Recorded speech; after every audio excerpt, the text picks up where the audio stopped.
Yeah, it was good. I'd even go as far as to call it really good.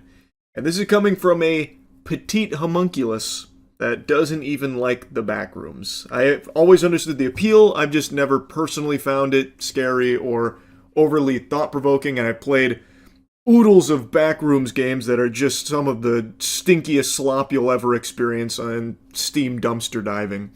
So, I'm not exactly like the biggest backrooms enthusiast, but I've always commended and appreciated the hard work that Kane Parsons has poured into it, and now he gets to see his vision on the big screen.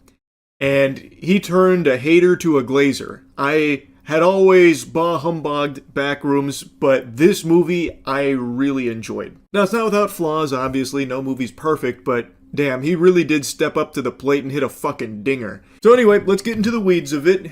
Order up, here's that yappy meal. So, we follow, for the most part, Clark. He is a store owner who's selling furniture, and he's gone through a lot, and he's seeing a therapist named Mary that's trying to help him work on himself to change. Also, as with all the reviews I do these days, well, almost all the reviews I do these days, I'm getting into spoilers. So here's your spoiler warning. Alright, and there it is.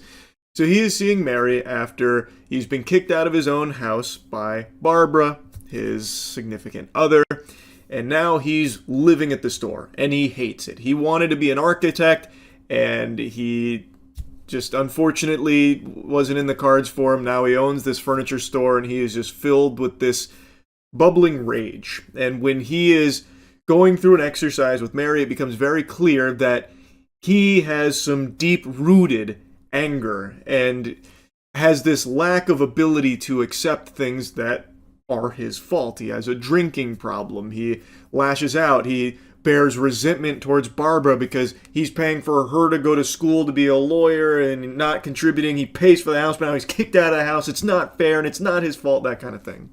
He's a pretty interesting character, and the acting in this film is, like, really good. That being said, there are times where the script just isn't super strong, so even though the acting is really solid, there are moments, and it's mainly towards, like, the second half of the film, where the dialogue just gets a little cattywampus, kind of gets weird and wacky, and I don't think it's, like, intentional. It just kind of, at times, doesn't hit the way I think it was supposed to. But it's not a huge issue because it was only a couple of lines that I thought kind of stumbled and fell a bit flat. It doesn't, like, ruin any scenes or any sequences or anything like that, but just something I wanted to make a mention of. For the most part, the writing and the acting are very, very strong. Anyway, though, Clark owns this furniture store, and it's been having some electrical issues, and he, one night, goes downstairs of the furniture store and is trying to solve it himself, but he's really upset. He's fucking flipping switches, and then he accidentally discovers that the wall near the breaker, he can phase right through it. Dude's fucking no-clipping here. He then goes through the other side here, and that's when we get our first glimpse of the back rooms. And it looks really cool on the big screen. A lot better than it looks in the fucking games that I've experienced. It goes on forever. It's got nonsensical architecture. It's nightmarish. It's just very unnerving being in the back rooms. And he's exploring, and he's trying to put it all together. What does it mean? What is this place? And then he starts to hear some footsteps. He gets scared. We don't see anything that's chasing him, but we know there's something there. We hear it. He starts to panic and freak out. He does eventually find his way back. And then he tries to tell his therapist, Mary, about it. She doesn't really believe him, but he's started mapping it out. He's drawn up the fucking blueprints of it. And he wants to prove its existence, that he's not crazy or anything or having some psychotic episode. So then he has one of his employees and her boyfriend come with him to the back rooms to film, and that's when we experience the exploration and the eeriness, the creepiness, the nonsensical nature of the back rooms through this old school camera, so it's all grainy.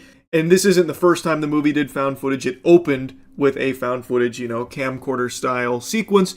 And I know a lot of people are really tired of it because it has been exhausted. They have milked found footage to death. There is not a drop of milk left in those titties.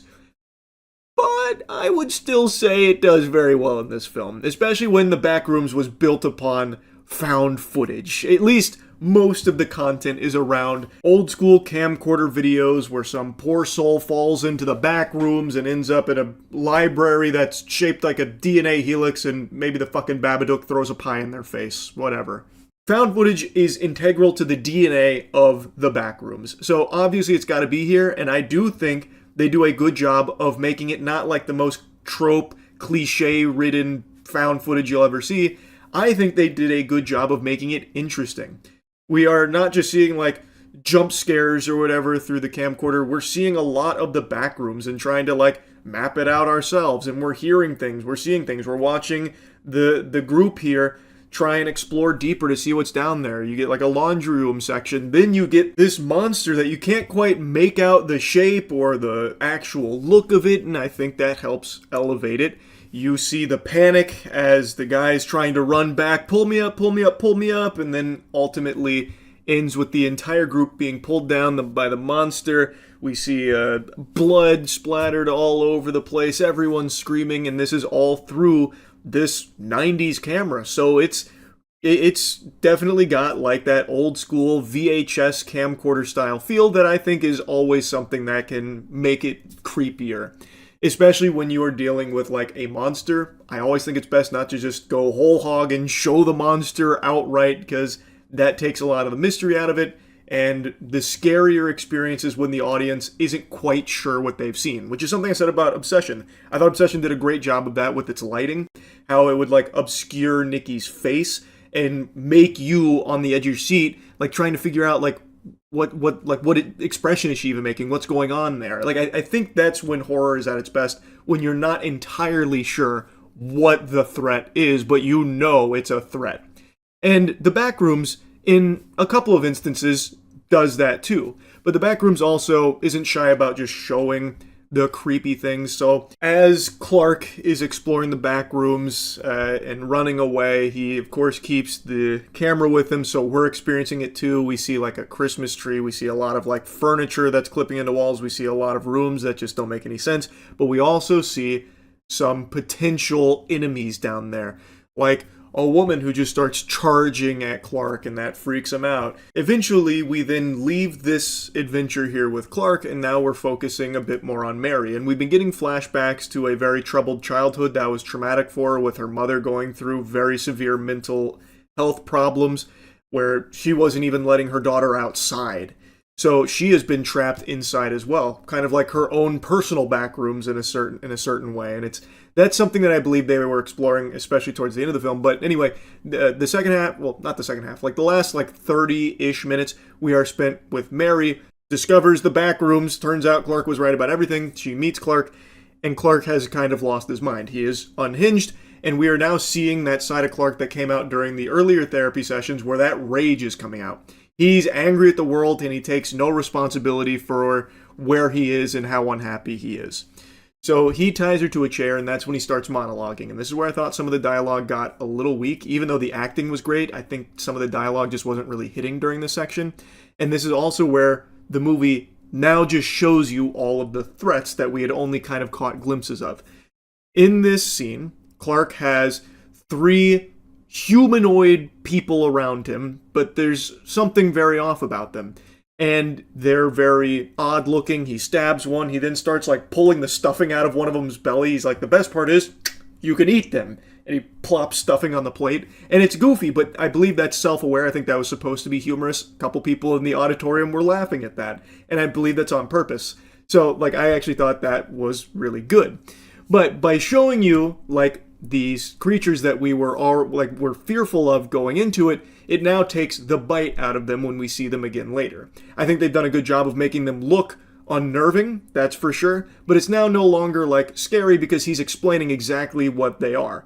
They're basically thoughtless, feelingless husks. They are copies, and the area they're in is a unexplainable phenomenon that remembers everything, places and people, and it copies them. Without rhyme or reason, things don't logically connect. The more it remembers, the less it gets right. So everything just looks off and doesn't make sense.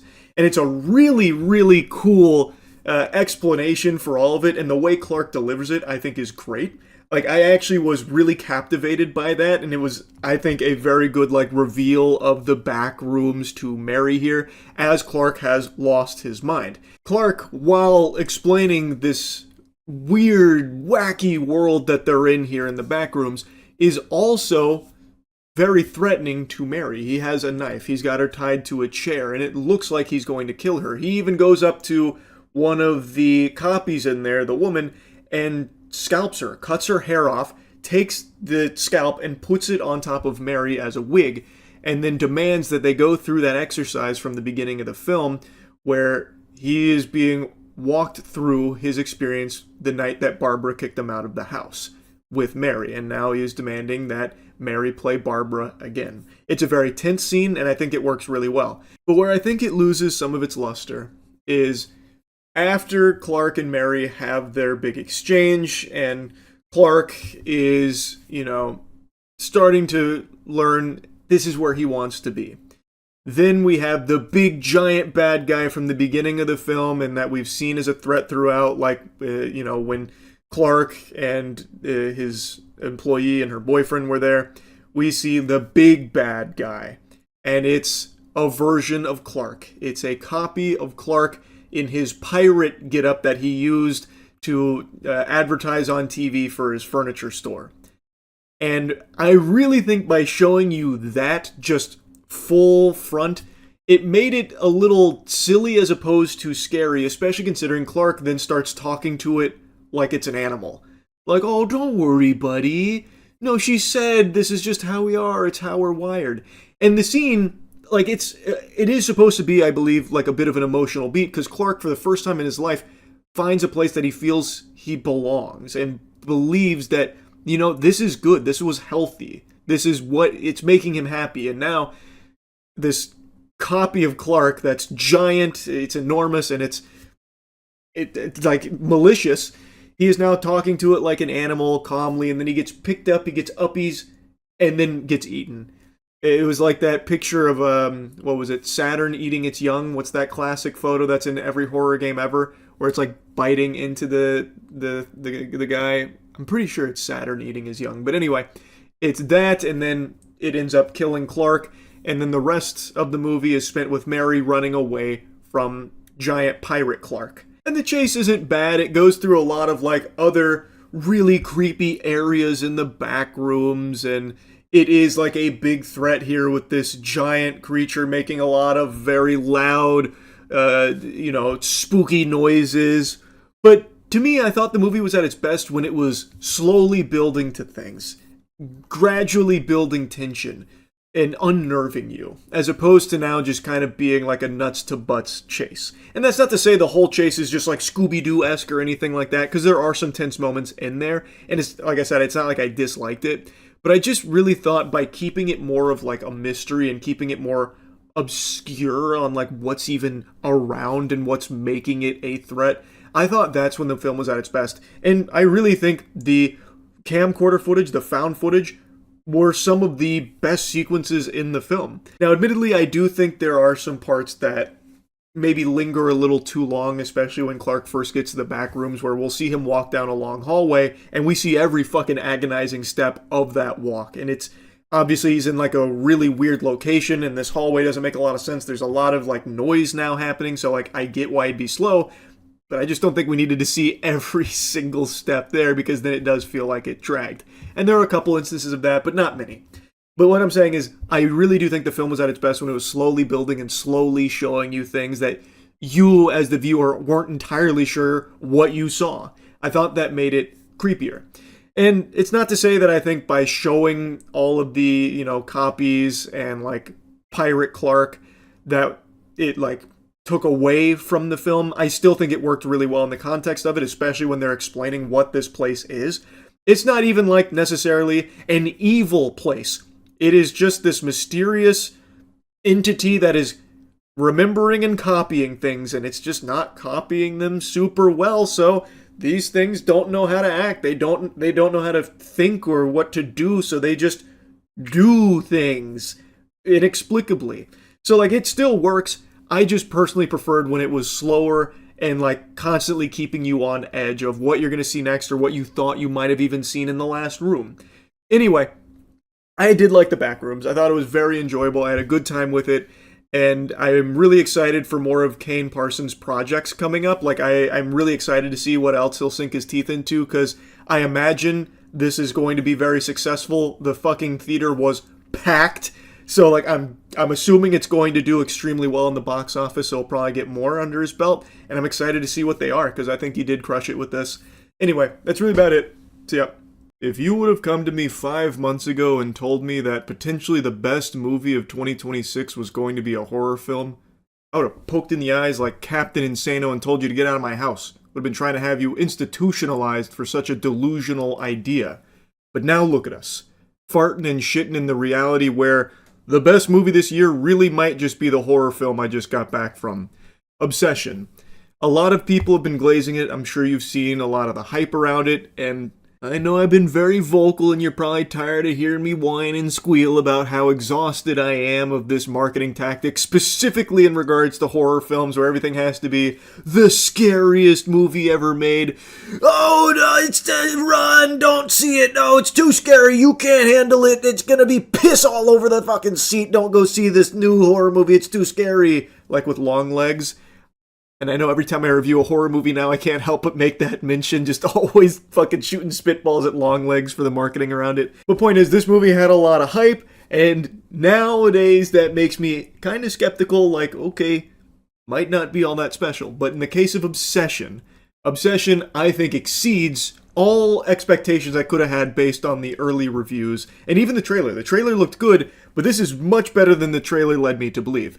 I went into this kind of expecting something in the vein of Wish Upon, which is one of the fucking worst horror movies ever made. Actually, an insult to cinema. Like, that right there is why you could make a strong argument that we were never meant to have this technology, because what that captured is a fucking sin.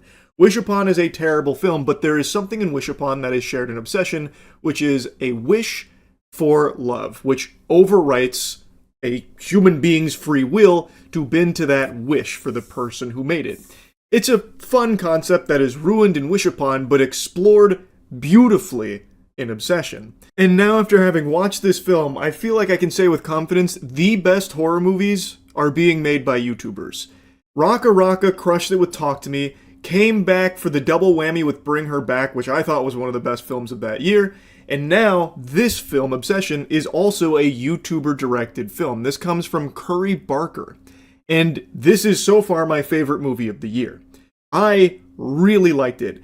And I think what, like, elevates it, the concept is pretty simple. And like I said, it actually isn't the most unique concept ever. Making a wish for someone to fall in love. Fucking Fairly Odd Parents had something like that with Timmy and Trixie at one point. So, like, it's not the most unheard of concept. And you can immediately deduce where it will go, where it becomes an obsession, stalking, that kind of thing. But what really gives it that extra oomph is the performances from the main characters. So, Bear, played by Michael Johnston, and Nikki, played by Inde Navarrete. I'm sure I fucked the name up. I'm super sorry. But they both gave such a great performance. In particular, the actress who plays Nikki. Extraordinary. They are really able to sell everything in this film to you. And it does a great job of tiptoeing on the line of being, like, comedic at points, and also just being extremely unnerving. This movie does some great tension building. I just have zero complaints about this film. I also like that it unapologetically uses weirdness. It uses, like, tactical cringe, where it's self-aware of what it's doing because it's part of what's happening. He has made a wish to make the girl of his dreams fall in love with him, and now she is obsessed, but it's not her, and they make that point pretty clear that this is now basically just some kind of, like, demon that's piloting the body here under the orders of the wish that he made. And so they'll occasionally have, like, the real Nikki come through, like, at very rare instances, and it snaps from her being all over him and in love to then just freaking out like, help, it's not real, it's not me, that kind of thing. Like, the film is not afraid to be weird. It doesn't just try and rely on, like, the normal standard horror movie cliches you've seen a bunch, though there are a few cliches sprinkled throughout. It does try and just be, like, odd. And I really appreciate that. So, like, very uncomfortable scenes. Like, one scene I know popped off pretty recently where they're at like a dinner and he asks, hey, that thing about your dad dying, is that real? And then she just starts going like, no, no, no, freaking out. I thought we were having a nice date in front of like the whole restaurant. And it's really uncomfortable. There's also other scenes like that where like when he goes to work and she's off, she just stands there and basically like goes into low power mode and just stands there smiling at the door for like 8 hours, and she's pissed herself. She's shit all over the floor, covered in vomit and stuff.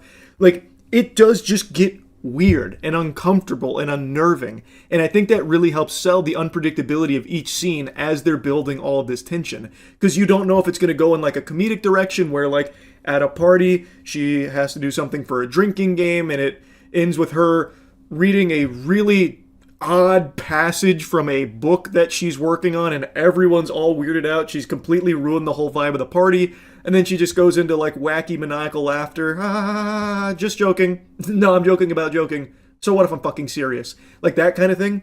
And it's not afraid to like slow burn these scenes. This is a horror film that actually does a good job of being scary and frightening without just using like the standard like demon jump scare or something like that. Like again, there are jump scares, but at the end of the day, this is still a human being that you're watching. At no point does she like transform into some kind of like, monster creature or anything like that. It's not even like very violent or gory. There is some violence and gore in there, but it very, very seldom. It really is impressive just how effective it is at making you like, I don't know, kind of tense up just by having a scene with a bunch of darkness in there and she's talking in the darkness. Like, there's a lot of scenes where they're showing her where you can't even really make out her face. So then you are sitting there trying to, like, figure out what facial expression she's even making. And it's really effective. Like, I have, like, no complaints about this film whatsoever. They also do a good job of making you not exactly the biggest fan of the main guy either. Because what he's done is fucked up. And even after he starts to piece it together that wish that he made on basically a fucking toy turns out to be real, he kind of just like, okay, so what if it's not real? I still get to have sex with her. So he's taking advantage of this. And one of his friends is like, hey man, it really seems like you're taking advantage of her and she's going through like a psychotic episode. So like, it does a good job of like actually making you kind of root against the main character as well. Like everything this film tries to do, I think it does extremely well. I was blown away by how much I was enjoying this film. And like I said, it is self-aware. So when it is giving you like those cringe moments being very on the nose or giving you like really wacky over-the-top scenes of this, like stalker type behavior and like, crying like, oh, why don't you love me? That kind of thing. Or like even just something really over the top, like you cooked my cat, that kind of stuff. All of it works. All of it flows so well in this film. And I think a big part of that falls onto just how great the acting was. The performances really did complement it amazingly. Like I said, no complaints about this film. So far, it is my favorite film of the year.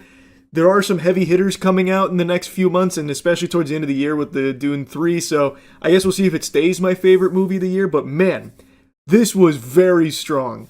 I am so pleasantly surprised by how good this movie was. Man, I just keep reflecting on some of the scenes. I'm avoiding spoilers for the most part in this one. I'm giving you just more broad strokes about this, and I know I usually dive into spoilers, but for this one I'm going to make a special exception because I really think that this is something pretty special here. Again, and it uses a concept that I don't think is special or unique, like the wish gone wrong type thing. We've seen that explored millions of times, just not like this. And I would even go a step further and say that even some of the story beats that it hits, I've seen before in other films. It's not that unique, but it's the way that they get there and the way that they build it and the way that they shoot it, the way that they use lighting here and the way that they convey it, especially through the performance of the lead actress, is unique. Something that I think is very special to this film. It is extremely rare. I can't even really think of more than a couple of films ever that have made me feel secondhand embarrassment. And I mean that as a compliment because that's what it was going for in those scenes. It's supposed to make you uncomfortable. I do not get uncomfortable with movies or horror games or anything like that usually. It's very, very rare. But this film was able to pull that off. Like, it actually does such a good job at what it set out to do with each of its scenes, with the tension or the cringe. Like, I really am impressed. Again, so far my favorite film of the year. I highly recommend checking it out if you like horror movies at all. Anyway, that's really about it. See ya. Can you guess the emotion I'm feeling right now based on my face? Is it painted all over me? If you guessed refreshed, you'd be correct. It is refreshing to see a horror movie that finally lives up to the hype. I just got back from seeing Hokum and I really enjoyed it.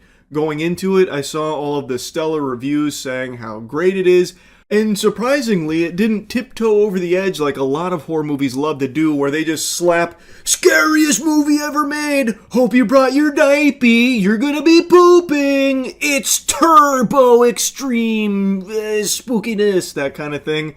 Like Longlegs. And I know I've spit on that a lot, because I think it is just the perfect example. I think it is the epitome of this overhyped, exaggeratory marketing that horror movies are really leaning into these days.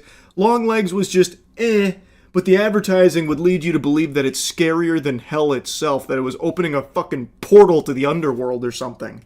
And a lot of movies now have been doing that pretty routinely, and it's just become a big pet peeve of mine. It is just so fucking annoying how just generic horror movies now just lean into this marketing of, you're gonna fart with fear, you're gonna be sucking your thumb for the rest of your life thinking about this movie, it's gonna traumatize you, don't see it, it's too scary, that kind of shit. I'm ranting about that again, can't help myself. Point is, Hokum didn't have that around it. The reviews were just extremely positive about how well shot it was and just how great it was at being unnerving and intense, and how well Adam Scott played his character here. And all of that I agree with. I think this was a really good movie. And interestingly enough, Hokum is... we're going to get into some spoilers here. I'm not going to do like major well, maybe I'll do that. Spoiler warning. I don't know how deep into spoilers I'll get, but in order to talk about some things, we got to get into spoilers. Spoiler warning.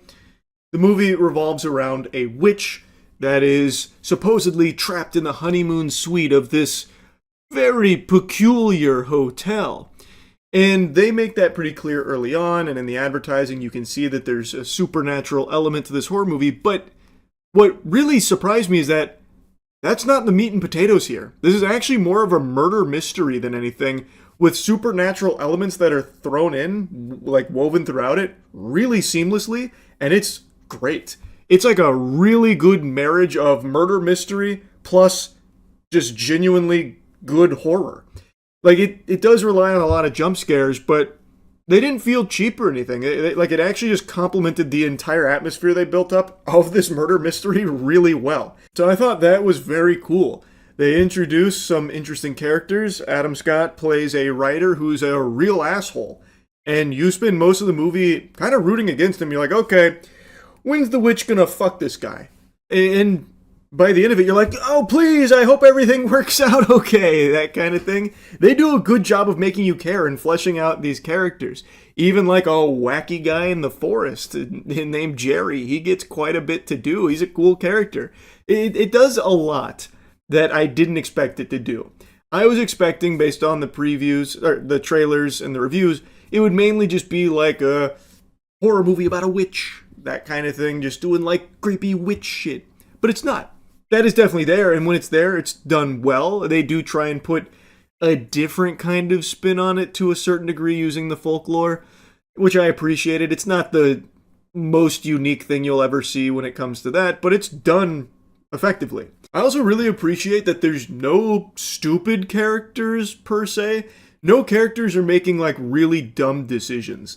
Like, there's even a moment where they basically do, like a video game puzzle, like some shit you'd see out of, like, Resident Evil or something, where Bowman, Adam Scott's character, has to brainstorm and come up with a good plan on how to utilize a dumbwaiter without just trapping himself and basically game over there. And the solution was really creative. I just appreciated that, because usually a lot of horror movies rely on characters being super stupid. Here, not so much the case. That being said, there is something in the very beginning of the movie. He is writing a story, and it is reaching its conclusion.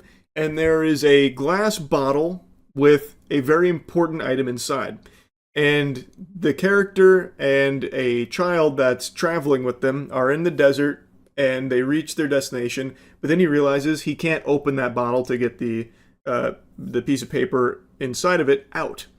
So his plan is pretty morbid. He believes the only way to open it is to break it on the skull of the child. So he was going to bash his skull with the glass bottle in order to break the glass to get the item out. And I think that's just a little silly. And this is something kind of important to the film because it shows Bowman's outlook. He has been through something very traumatic, so he views everything as just having bleak endings. And that's a point he makes to a waitress at that hotel while he's drinking. He's describing the ending of that story, and she says how bleak it is, and he's like, yep, that's how everything goes. And this is a perspective that he has carried his whole life after that incident that happened in his past. And even at the end of the movie, as things change, and the ending of this book maybe gets altered in certain ways, it is still reflective of his outlook, and that's why it's something that's kind of important to the overall film. But even in the end, the solution of bashing the bottle on the skull is still the only thing that the characters thought of there. And I just thought that was really silly. Immediately what came to mind is, why the fuck would you decide that the only way to break that glass bottle is by killing your child there with it, breaking it on their skull? If that is the only, let's just assume the sand is way too soft and there's nothing you can do to like stomp on it to break it because the sand would just absorb all the energy. It wouldn't actually like explode the glass. There's obviously no rocks around them because they were looking for a rock, couldn't find a rock. The skull is not the only part of the human body. Like you could do like elbows, you could do knee. I feel like there's 100 other ways of breaking the glass there that doesn't involve just bashing someone's skull and to hopefully break it. So I had to just suspend disbelief there and just write it off as, well, it's because he wanted it to be a bleak ending, and that's why that's the only solution that he could come up with. But I feel like when he was talking with the waitress, he made it sound like it's the only logical one, too. Thus, everything has to be bleak because it's only logical that it's all bleak, that kind of thing. When really, if you just think about it for a handful of seconds, you can come up with multiple other solutions. Like, fuck, you could have someone hold that glass bottle and then you kick it. Like, there's a bunch of ways to break it. Like, genuinely, a bunch of ways to break it that aren't that one. So that was the only time where I was like, okay, that's a little silly, that's a little stupid. Everything else the characters do, I think, is very smart. And I know that actually flies in the face of some reviews that say that the characters are really dumb. And then they point out things that genuinely I feel like they didn't even watch the movie. So like one of the things is, he didn't even try and break any windows. He's in the honeymoon suite, which is at the very top of this hotel, and the windows are completely fucking boarded up. There's only one that's accessible that we can see in the film that has some holes in what's blocking it, and he looks through the window. That's how he sees, like, Jerry's there. How's he breaking that? And also, even if he did pull it off, then what? It's abandoned. Everyone's out because it's closed for the season, so then what? Like, it wouldn't do anything. Everything he was doing, I think, made sense in trying to get out there. He tried the door, the little secret door, even started unscrewing it using a knife. He used the dumbwaiter to try and see if there was a way out through this secret basement. He then used the manual pulley system in order to ring the bell to try and get someone's attention for help. Everything he was doing felt pretty smart in trying to get out of there. Like, I don't think the characters made standard shitty horror movie character decisions. I actually think for the most part it was pretty sound. I don't have any complaints in that department at all. The only other complaint that I have is that I do think that when they showed the witch, it wasn't really creepy. It was a little silly. Like, all the scenes with the witch, like, creeping up and doing, like, freaky shit, I thought was good and unnerving. But then when they just show you the witch and she's taking prisoners, it takes all of the oomph out of it. It's no longer scary, and then there's, like, CGI demon things as well, and it gets just a little wonky. So I didn't think that was overly amazing there. I think it was better when they weren't just showing you the witch outright or anything like that. But yeah, anyway, like I said, I enjoyed Hokum, and I do think it lives up to the hype, where it's very realistic hype of, this is a good horror movie that has very interesting shots in it, which it does. It has some really cool shots in this film. I think they did a good job of keeping things very interesting especially during some of its tension building moments, that they do break that tension with a jump scare, but I think they kind of earned it with what they were setting up for the most part, so I don't have like an issue with that. Like I said, I enjoyed it. That's really about it. So yeah. It's that time again. About every 6 months, like clockwork, there's a new horror movie that comes out that gets the buzz that it's the scariest movie ever made. Hope you brought your diaper, cause you're gonna be pissing those britches after how scary this one is. Like with long legs and all of that. And time again, it's usually just like it was an alright movie. Just marketing buzz out the wazoo. And that brings us to the most recent culprit here. Undertone. It has been hyped up by a lot of people as being real scary, no doubt going to be the scariest film of the year, maybe one of the scariest things human beings have ever cooked up. It is an unholy concoction of fear, filth, evil. Too scary even, potentially. And from the trailer, I actually thought it looked good. Undertone utilizes sound as like its gimmick. It's a horror film that does have a gimmick, which isn't unusual. A lot of horror films rely on it, but it executes it very well, and it doesn't live or die by its gimmick. It actually does make you care about the characters in the movie. I just saw it. I'm going to go ahead and rip the Band-Aid off now. No, it is not the scariest movie I've ever seen. I also don't know if it'll be the scariest movie of the year, but I do think it's good. I did enjoy it. I wasn't bored. I wasn't let down. And I will say, as far as like scariest movie ever made buzz goes, this one's probably one of the better ones that gets slapped with that title. I like it more than Longlegs. I can safely say that. So let's dive into it a bit. Immediately, I want to talk about the gimmick because that is going to be the bulk of what you experience here. It is about a podcast host, and they go through the creepy stories for their podcast and figure out if the paranormal is real. One of them's a skeptic, the main character that we follow, and her co-host is more willing to believe in it. Not that that overly matters. Also, we are going to get into some spoilers here because some of my complaints, they do get spoilery, so I'm going to give you fair warning now. But anyway, we follow Evie. Justin is the co-host who is just kind of there to like reinforce that, oh man, this might be real, where Evie's like, well, actually, this might just be psychosis. That kind of thing, which I think is a fine dichotomy. I think that they bounce off each other well on the podcast, but that sets the stage. It is all about audio for the most part, and it is a slow burn of a movie. In fact, like the first 40 minutes, nothing's happening outside of setting the stage for the main story that we dive into, which is a mysterious email that Justin receives as the subject for their podcast episode. It comes from a mumbo-jumbo email sounding like a 10-minute mail address, and it was attached with, it had 10 audio files attached and some gobbledygook in the base of it. So they decide to go through it, which I think is also a little weird the way they set it up. It didn't narratively make sense. This is apparently a very popular podcast, and yet he just randomly clicked on an email that just said lol. He even said, like, I got a weird email that said lol. So I clicked on it, and there was 10 audio files there with no actual information or anything.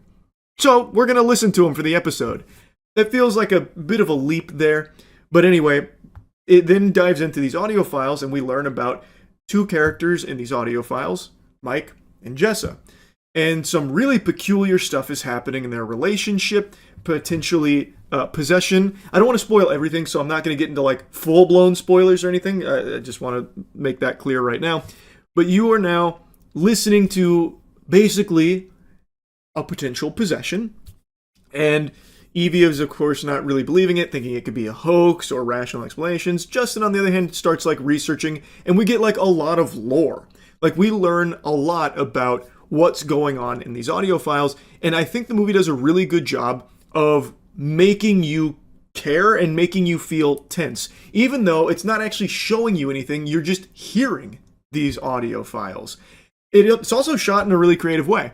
It's not just static shots on Evie. The camera's always slowly moving, and you see like maybe some things in the shadows, or maybe like some of the things you're hearing in the audio maybe aren't in the audio file, but it's actually in the house Evie's in. It does a really good job of playing with audio as well as using some good camera shots that make things interesting and eerie. Like, I do think it's shot well, and I think they utilize sound very well, and I really wouldn't be surprised if they actually hid things in the audio that only certain people will pick up on, or if you like run it backwards, which was like a core component of this movie, where they run certain audio things backwards and it tells them more of the story and more of like the haunted shit. Now, the big thing is Evie's mother is in rough shape and on the verge of passing away, and Evie is taking care of her. She is basically in a coma, and Evie cares for her. And as we're learning about this story through these audio files, weird things are happening with the mom, the house, and Evie. And here's where things start to show a few cracks. When they're outside of like the audio, when you're actually following Evie around her day-to-day, it is a little boring. There is moments where it just feels like kind of a slog, but I don't think it's like to the detriment of the film, because it does set itself up as a slow burn, and I think it does fine there. But when it starts trying to show you some scary stuff instead of like have you hear creepy things, I think it falls into horror movie cliches big time.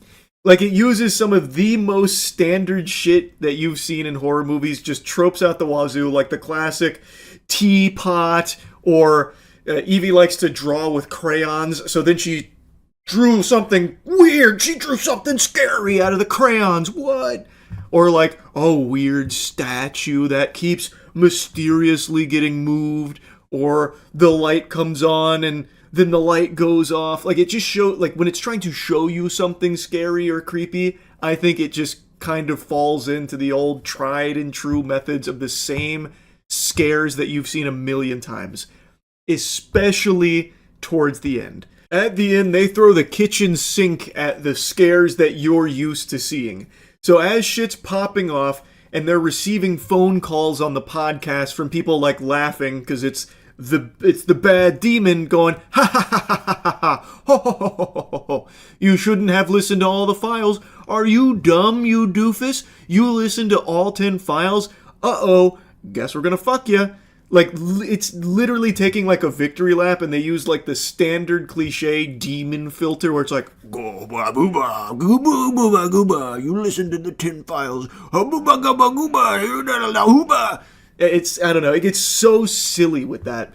The movie is by far at its best when it's utilizing sound, because I think it actually does a good job at that. And I really appreciate that it wasn't afraid early on to be slow and have these really slow camera shots where you're questioning yourself if you're seeing something there or hearing something there or not. And I do think there was a couple of times where they got creative with like building up tension. So like there's like some really quick, there's a scene where she closes something real quick and there's like a brief flicker on the reflection where I think you could very easily miss something scary that happened in that reflection. I think that's when the movie's doing its best work. When it's utilizing sound, which the whole thing tries to build around, and when it's being unapologetically slow with creative shots that actually do build tension. And I do think the movie does a good job of making you care about Evie and her situation, so you want to get some kind of resolution, you want to see what's going on. And I also do like the lore they set up, but it really feels like someone got cold feet and felt the need to have like a couple of cheap jump scares that I don't think were very effective. The jump scares in this kind of fall flat. And the need to throw in like the standard spooky horror movie visuals. So like at the end, there's a creepy face on the TV and it's making some loud noises. There's the demon voiceover going, ah ha ha ha ha.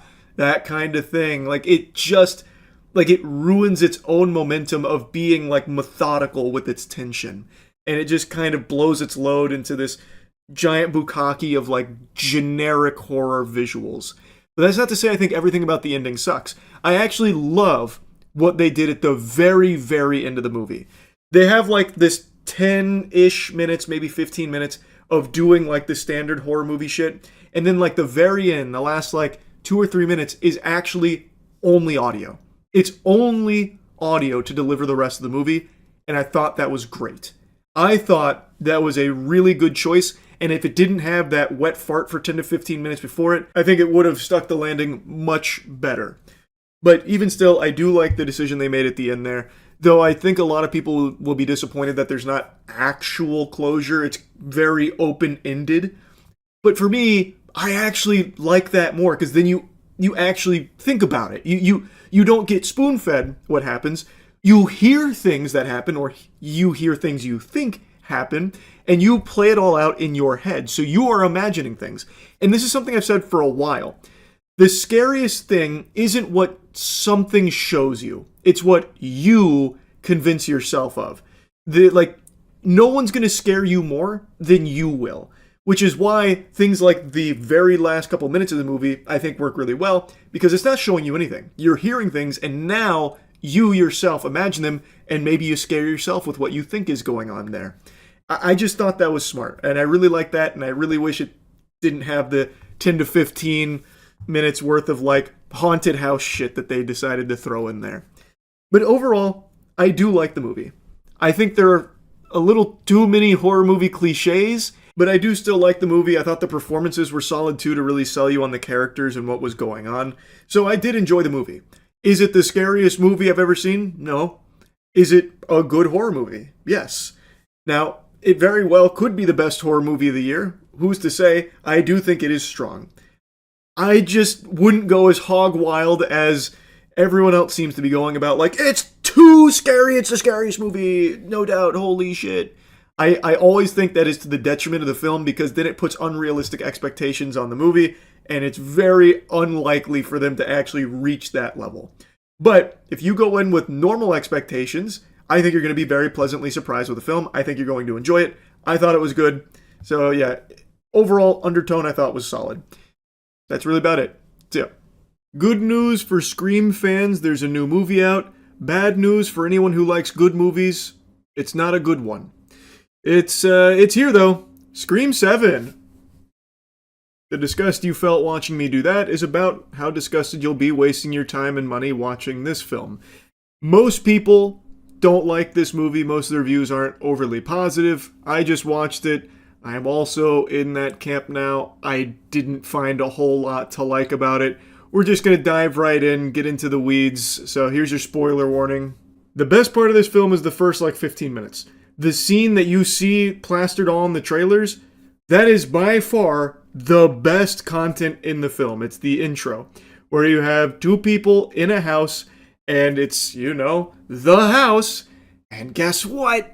Ghostface is there and he kills them. And it's actually pretty tense. It's also pretty charming. You actually care more about those two characters in that house than any of the other characters that you spend the rest of the movie with. They did a better job making you care about those two, connect with them, and actually root for them than any of the other characters you see from that point forward. Every character that you meet outside of the core characters of Sydney and Gale, and here's your big spoiler, but I'm sure most of you have probably already seen this because it got leaked before the film came out.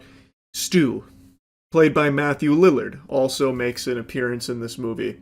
Outside of these three characters, everyone else that you meet is the biggest throwaway nothing burger of just generic writing ever that just ticks off boxes of buzzwords without ever exploring anything about these characters, and you get actually nothing.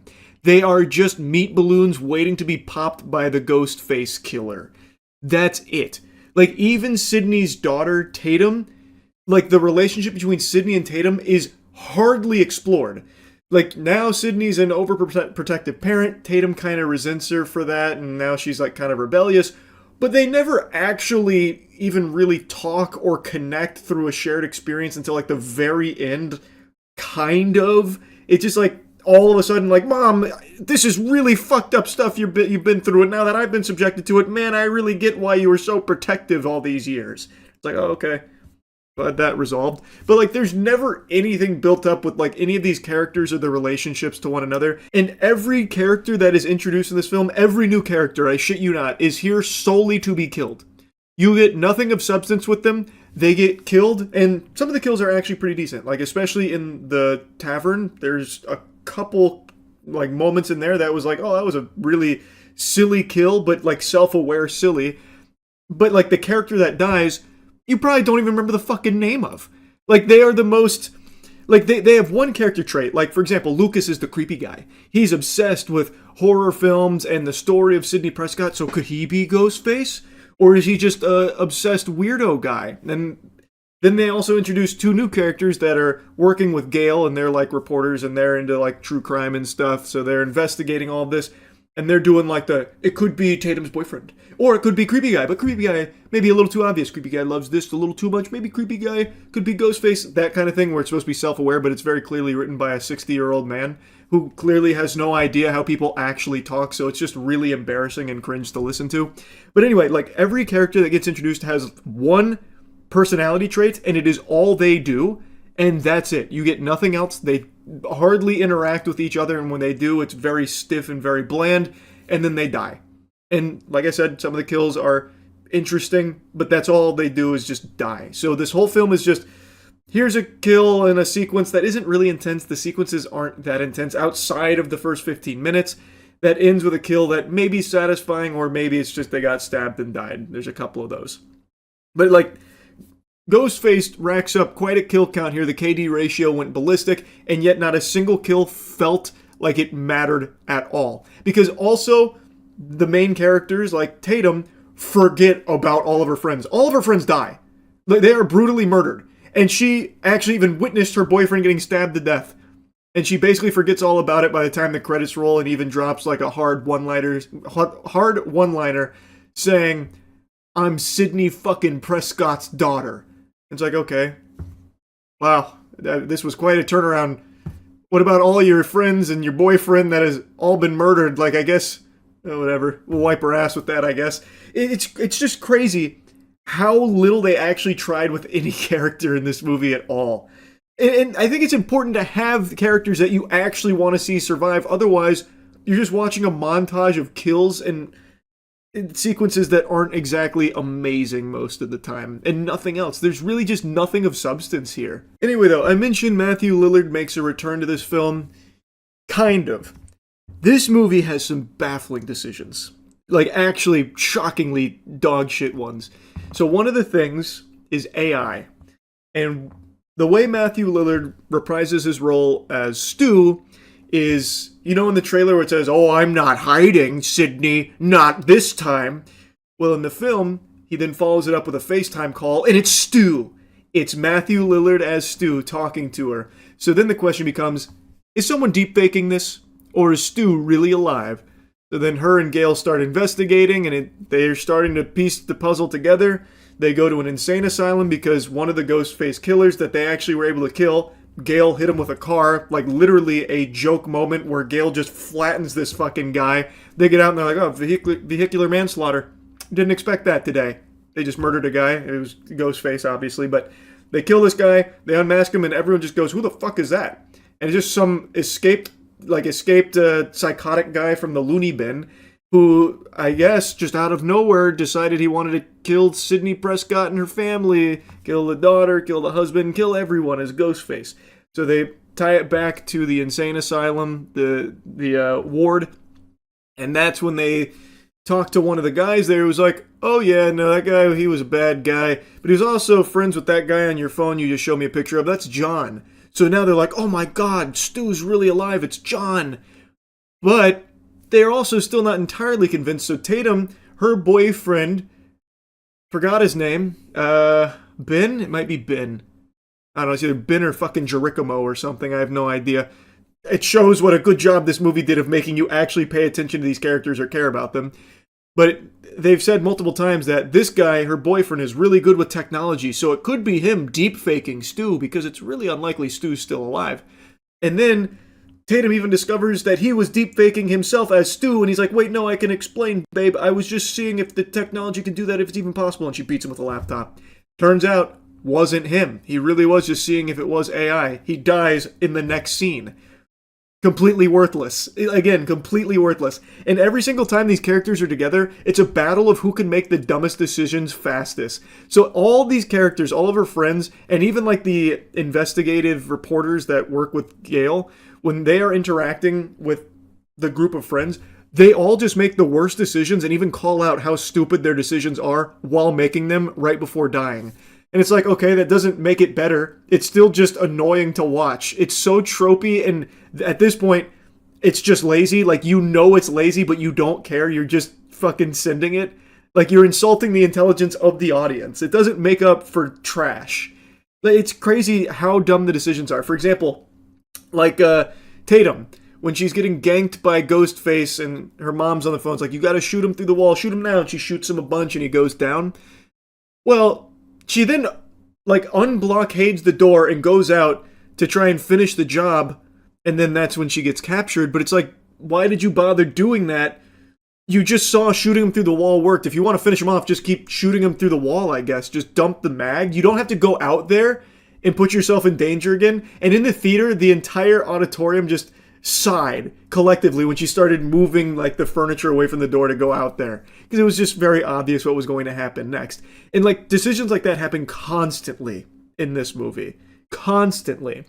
Now, anyway, by far, the worst moment of this film is the ending. The entire ending, like the last 10-ish minutes or so. Actually, it's closer to 20 because the villain gives an extremely long-winded monologue.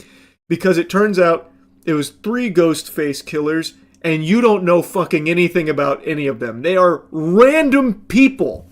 So, one of them is the guy from the asylum that got hit by the car. And it turns out he was friends with 2 other people in that asylum. A woman and a man. The guy I don't remember the name of, but he was like an employee there and they befriended each other and then loved Stab, which plays a crucial role in here. Because half of this film is dedicated to just regurgitating everything that happened in previous Scream films, just lore dropping everything that happened. So even if you've never seen a Scream film, you probably know scene for scene, bar for bar, what happened in Scream 1, because they do not shut the fuck up about it and just dropping all this nostalgia bait and everything, and even making a mention of, yeah, you know, if I was making a new slasher film, I would be doing a lot of nostalgia baiting. And it's like, yeah, that's exactly what this whole film has been. That doesn't make it better. There's still nothing here. Like, they even call it out and still do it. It's so annoying. It's not meta. It's just lazy. Anyway, though, this guy's going through, like, how much they love the, you know, Stab, everything that happened with the Prescott story. And then the other friend is Jessica, who's actually Sydney's neighbor, a family friend. And it turns out she had an abusive husband and became obsessed with the story of Sidney Prescott through, like, her book and everything. And eventually worked up the courage to kill her husband and then resented Sidney because she didn't go to New York and thought she was, like, you know, weak for it. And then she became just crazy and checked herself into an asylum where she met the other 2. And they cooked up this plan to basically make Sidney 2.0 or, you know, kill Sidney, that kind of thing. It's a stupid fucking conclusion where they reveal the killers. It was very, very awful. And I also think most people are going to guess that the guy at the insane asylum that they meet, who was like a weirdo briefly, where he talked about John, I think most people will be like, yeah, that guy's probably in on it in some way. Because they made that pretty fucking obvious. But I don't think anyone will expect how stupid it is. And it turns out, prior to working at that asylum, he was like a Google engineer or something with AI, which is how he was deep-faking Stu's face onto his videos and Jessica's videos that they were interacting with Sydney on. It sucks, man. And also, there's a big point about you have to shoot them in the head. That's what Sydney keeps telling the Tatum, her daughter. Shoot them in the head. Because if you don't, they're like zombies. They always survive. And that happens actually 3 times, I think, of them getting shot everywhere but the head, and then they just disappear and they're still alive. So they act like they are literally zombies. Movie sucks. The movie's just not very good. Like I said, the first 15 minutes, I actually was very surprised that anyone was like shitting on this film, because like, this is a very solid 15 minutes. I'm really enjoying this so far. And then after that, it became very clear the big problem with this movie. All the problems became very clear. And I'm just shocked that this is the film they released, to be honest, because Scream's always been pretty solid. I haven't really watched the Scream movie and been like, damn, that was terrible. Until this one. This one really had me go, damn, that just wasn't very good. So yeah, anyway, That's really about it. See ya. Can you believe there's actually a chance of snow in Tampa this weekend? Very chilly out, which is why I'm wearing my Oreo sweater. My parents got this for me for Christmas. I just saw Iron Lung. This is a passion project from Markiplier. He stars in it, he directed it, and he helped write it. I believe it was fully self-financed by him. This is not a big studio project, and this is perhaps one of the most ambitious forays of YouTuber into cinema that I've seen thus far. He really went in fucking balls deep, that's for sure. And it is based on a video game of the same name, Iron Lung, which I have played. I did not like the game at all. I know people really poo-poo on my take on Iron Lung, but I just did not get into the game. It was not for me. But I was very excited to see this film because the universe of Iron Lung, like the lore of it, I do find fascinating when I went and like actually gave it a chance after suffering through the game. And the best part about Iron Lung as a movie is I don't have to play the gameplay of it. So now I get the good stuff, which is the story of Iron Lung, which is a delightful treat. I don't have to eat my vegetables with that gameplay. I just get to kick my little legs in the chair and have a good time. So, the big question on everyone's mind, is Iron Lung good? I would say it is. Now, I don't think it's a movie that's going to be for everyone. This is a movie that I think fans of Markiplier will be very pleased with, fans of Iron Lung will be extremely pleased with, because it is like one-to-one with the game. And I also think it's a film that anyone that appreciates like eldritch horror type content or slow burns will also like. But it does have some shortcomings.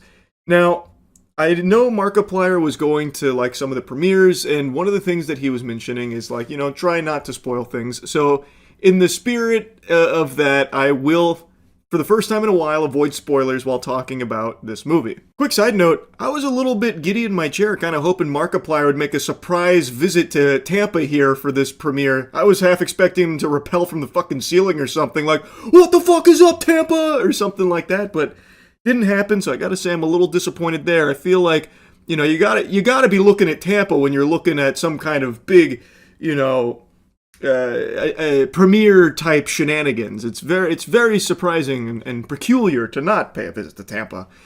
But anyway, Iron Lung, you will spend 95% of the film with Markiplier locked in a sub as he is losing his mind on this mission, set in a world where all the stars and habitable planets have vanished and humanity's basically on the brink of extinction. In an effort to survive and try and press forward, they send a convict named Simon, played by Markiplier, in a submarine in an ocean of blood on an important mission for the sake of humanity. They have found some... I don't know how deep I can get into the synopsis without it getting into spoiler territory.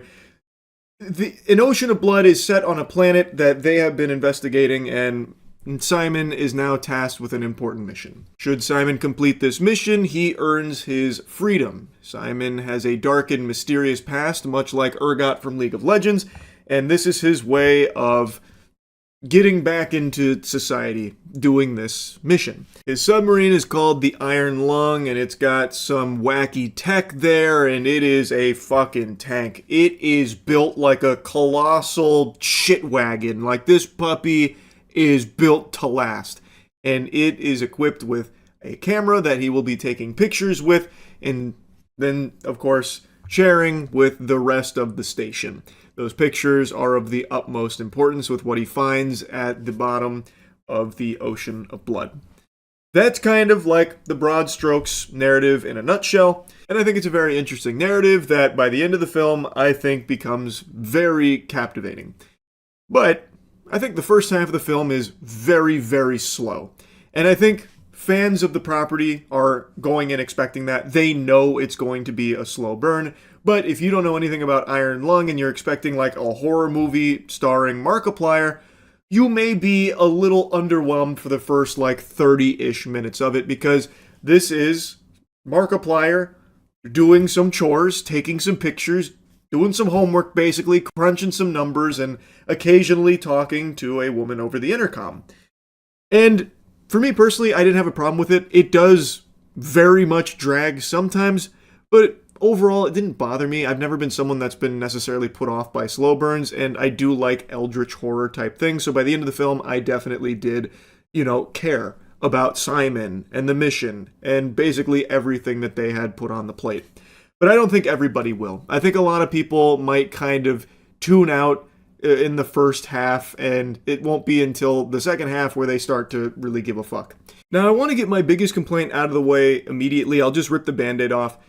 This movie, especially towards the end, has this, I don't even know if I can call it like a mixing issue or what, but there is just so many like characters talking sometimes that are layered on top of each other, and especially like the main antagonist, the way in which they speak and the way in which the filters are used on the voice makes it fucking impossible to comprehend what they're saying, like what words they're actually using.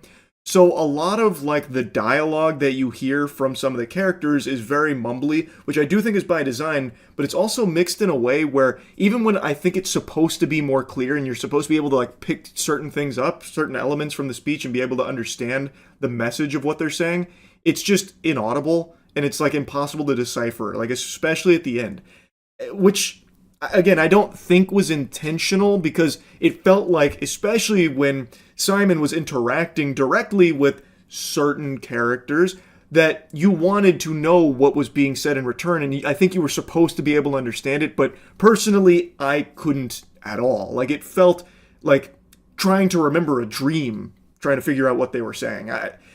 Which adds to like the whole ethereal nature of like eldritch horror and all that, but it also just becomes kind of a headache when you're hearing Simon clearly respond to something that you have no fucking idea what was even said. So you're kind of like confused on, well, what is being said? Like you're hearing words, but it sounds like fucking, Charlie Brown's parents. I don't know. That just felt like a little off to me. Maybe not everyone will feel the same way, or maybe I'm just a fucking moron who just couldn't understand things and it's more clear for everyone else. I don't know, but it's something I wanted to make a mention of because it's definitely something I noticed very much at like the end of the film. But I want to make a strong mention of something. This movie looks surprisingly good on the big screen. I say surprisingly because when you hear of like an independent film from a fucking YouTuber that's, self-financing it, you're probably picturing like some pretty shoddy visuals that don't exactly look all that glamorous. And outside of like the first shot was a little rough. It immediately kind of put a sour taste in my mouth thinking I was about to be just watching like a YouTube short or something for Iron Lung because it didn't look all that great. But after that first shot, it settles into like this really good flow of cinematography where it's clear it's not a huge budget production, but it hides that really well with some creative shots that feel very claustrophobic and actually highlight some of the best moments of dread, where things look really good. And actually, even when they do show like some of the eldritch horror, I was expecting kind of, B-movie CGI. They did like a really good job for the most part when it came to like the CGI visuals, even outside of the submarine. The submarine, which by the way, is practical effects. It's on like a crazy hydraulic system where it's like fucking gyrating and shit.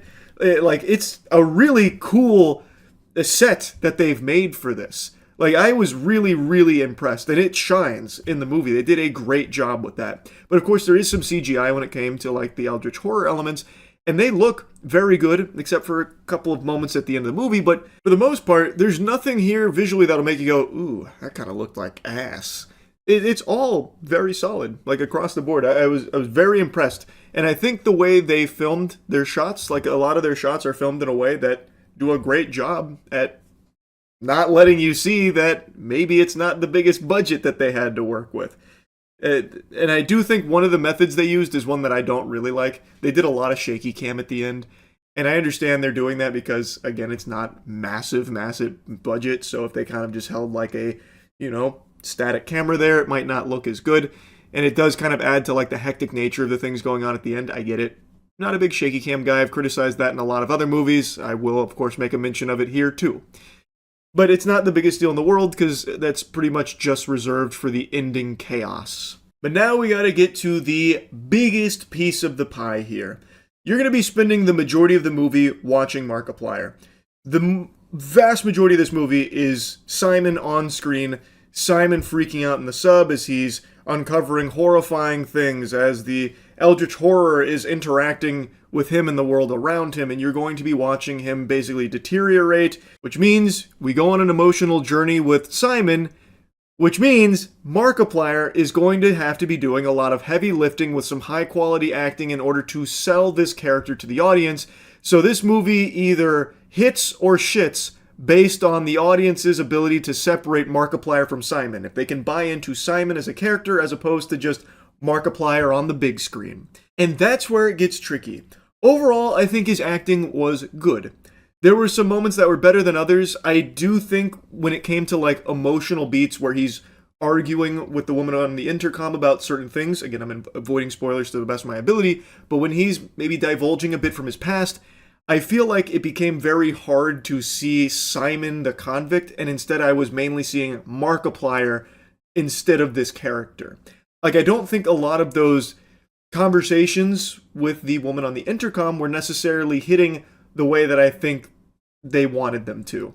And it's not really for any fault of Markiplier's acting. I just think the way that he's conveying his emotions on screen just wasn't really able to sell the stakes. So like when he's really getting frustrated with the woman on the intercom, he's saying, "Fuck you," and "Fuck this is ridiculous, I don't, like that kind of stuff. Like I feel like I'm hearing Markiplier in a Let's Play as opposed to Simon the convict having a blow up at this woman on the intercom who is basically, I was just about to get into big spoilers, but who is maybe not as cooperative as he would like. So it at times was difficult to see Simon as opposed to Markiplier, but I don't think he ever did like a bad job at acting. It just, some scenes weren't really landing overly well, but I do think he did land more often than not, especially towards the end of the film. I feel like his acting throughout the film got better. Like, it felt like he got more comfortable playing this character the longer this went on, which is something I said very similarly in his show that he had. In that show, which, forgive me, I can't remember the name, about sleep, I actually think as the episodes went on, he got better. Like, it feels like Markiplier is someone who definitely has the ability to act, but needs time to acclimate to the character he's playing. So in Iron Lung, as we're nearing towards the big climax, towards the end of the film, he is really starting to get into much more of a flow state when it comes to this character, and I was buying into it a lot more, and it did start to shine. So I don't think his acting was bad or anything, but I do think, especially in the beginning where it is slow, and it is very much like Markiplier having to do most of the heavy lifting because he is what is on screen the majority of the time, there were moments where it just wasn't really feeling overly amazing. Now I want to make a mention of something else real quick. I know I was criticizing the mixing of like character voices and stuff, how it became very hard to understand what was being said a lot of the time. I don't want it to get confused with like just general sound design in this movie, because I actually thought they did a good job at like the ambient noise and all of the eerie creaks and all of that, where it could actually sell you on like the intensity and the hopelessness of a situation with nothing more than just the sounds of what was going on around Simon, which I know in Iron Lung is something fans praised a lot about the game, how its use of sound was very unnerving.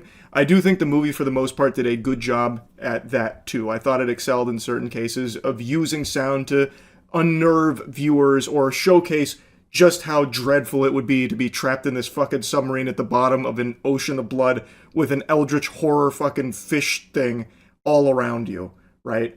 I think they did a good job using sound and ambient noise to be spooky, but I would never actually call this like a scary movie per se. It's more of like an exploration of dread in kind of like a high concept sci-fi world that I think is done well enough. I enjoyed it. I don't think it's perfect or anything, but I do think it's a very, very strong debut here for a self-financed and distributed YouTuber movie. Like, this is just a solid movie on its own two legs, even if you don't know who Markiplier is, but I really do think it is not a movie that everyone's going to like. Mainly because I think the first act just moves very, very slow for anyone that's not already a fan of Iron Lung or watching Markiplier. But overall, I think it's solid. I was impressed, and I'm really curious to see if Markiplier will do other ventures like this going forward. I think he does have like a very strong talent for it, and I think this was a very decent showcase that makes me kind of excited to see if he'll do anything else with this going into the future. Anyway, that's really about it. See ya.